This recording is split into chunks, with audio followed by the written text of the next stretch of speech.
Hello everyone, it's me Ami, and for today's video I will be unboxing the 6th generation iPad that was released in 2018, and I will be reviewing this, showing if this iPad is still good for online class, everyday usage, pros and cons, and overall review for 2020 to 2021.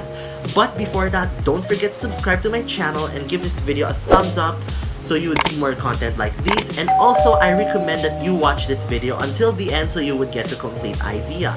So without further ado, let's get started.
that we're done unboxing and setting up this iPad, it is now time for me to get started with the review and see if this iPad is good for online classes and everyday usage. So let's get started. So for the quick specs, this iPad has a 9.7-inch Retina display with a resolution of 2048 by 1536 with a pixel density of 264 pixels per inch. This iPad has an 8-inch Fusion chip, 2GB of RAM, an 8-megapixel rear camera, and a front-facing 1.2-megapixel FaceTime HD camera. And now let's talk about the good selling point of this iPad. First, when this iPad was new, it costed around 18,990 pesos for the base 32GB Wi-Fi only model. And considering that this is a 2018 model, and now that it is nearing 2021, a cheaper price will definitely exist. It's undoubtedly possible for you to find an iPad like this for only 9,000 pesos or even maybe the highest 15,000 pesos for the 128GB model with cellular data. Second, this iPad is already powerful for such a low price. You get an A10 chip. Although dated is still powerful for today's standards, it can do everyday tasks such as surfing the web, watching YouTube, taking notes, reading textbooks, making documents, but can also do a lot of high-powered stuff such as video and photo editing, high-performance gaming, and much more.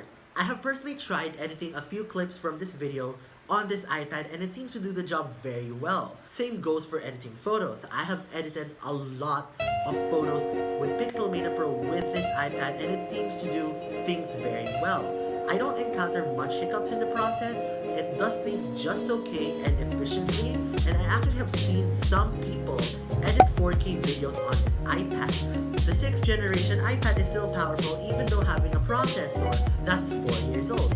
And even if it's a processor released in 2016, this iPad will still be able to support the latest iPadOS version for about 2 to 3 years, 4 if you're lucky. Lastly, this iPad is a cheap iPad that you can buy just for the sake of having an iPad. And what I mean to say by that is that this is the iPad that you can buy for the bare functionalities it has to offer.